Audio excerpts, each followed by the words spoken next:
हिंदू धर्म में प्राचीन काल से ही दान पुण्य का विशेष महत्व बताया गया है और जिसमें सबसे बड़ा दान अन्नदान है।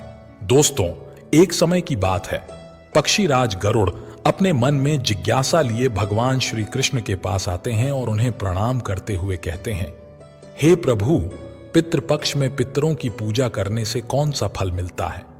पितृपक्ष के दौरान पितरों की शांति के लिए कौन से उपाय करने चाहिए? भगवान श्री कृष्ण कहते हैं, हे गरुड़, तुमने आज उत्तम प्रश्न किया है। तुम्हारे इस प्रश्न में समस्त मनुष्य जाति का कल्याण छिपा हुआ है। जो मनुष्य अपने पितरों को संतुष्ट करता है, उसके समस्त दोष और दुख समाप्त होते हैं। पितरों की पूजा करने से मनुष्य को अपने पूर्वजों का आशीर्वाद प्राप्त होता है।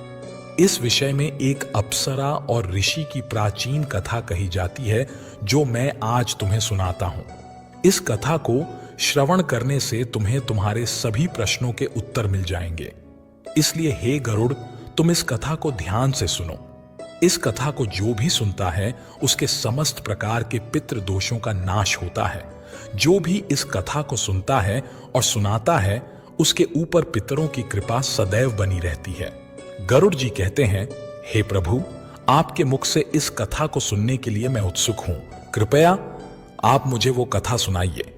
मैं इस कथा का प्रचार अवश्य करूंगा। फिर भगवान श्री कृष्ण गरुड़ जी को पितृपक्ष की कथा सुनाने लगते हैं। इसलिए दोस्तों, आप भी इस कथा को ध्यानपूर्वक पूरा जरूर सुने। इस कथा के श्रवण मात्र से मनुष्य के सभी पाप और दोष नष्ट होते हैं। उसे पितृदोष से मुक्ति मिलती है, सभी कर्ज उतर जाते हैं, धन धान्य संपत्ति की प्राप्ति होती है। संतानहीन को संतान प्रदान करने वाली ये कथा अत्यंत महान है। पितृपक्ष के दौरान इस कथा का श्रवण प्रत्येक मनुष्य को करना चाहिए। इस श्रवण से पितर देव प्रसन्न होते हैं और वरदान देते हैं। श्री कृष्ण कहते हैं, हे गरुड़, प्राचीन काल की बात है। रुचि नामक एक राजा थे, जो संसार के माया मोह को छोड़कर निर्भय होकर ब्रह्मचर्य का पालन करते हुए निरह भाव से पृथ्वी पर विचरण करने लगे। उन्होंने संसार की सभी खुशियों और भोगों का त्याग कर दिया था। उन्होंने घर में रहना भी छोड़ दिया था। वे एक बार ही भोजन करते थे और वन में भटकते रहते थे। उन्हें ऐसा वैराग्य धारण किया हुआ देखकर उनके समस्त पितृगण अत्यंत दुखी हो गए। अपने वंशज को इस प्रकार से वंश को नष्ट करता हुआ देखकर उन्हें भय लगने लगा।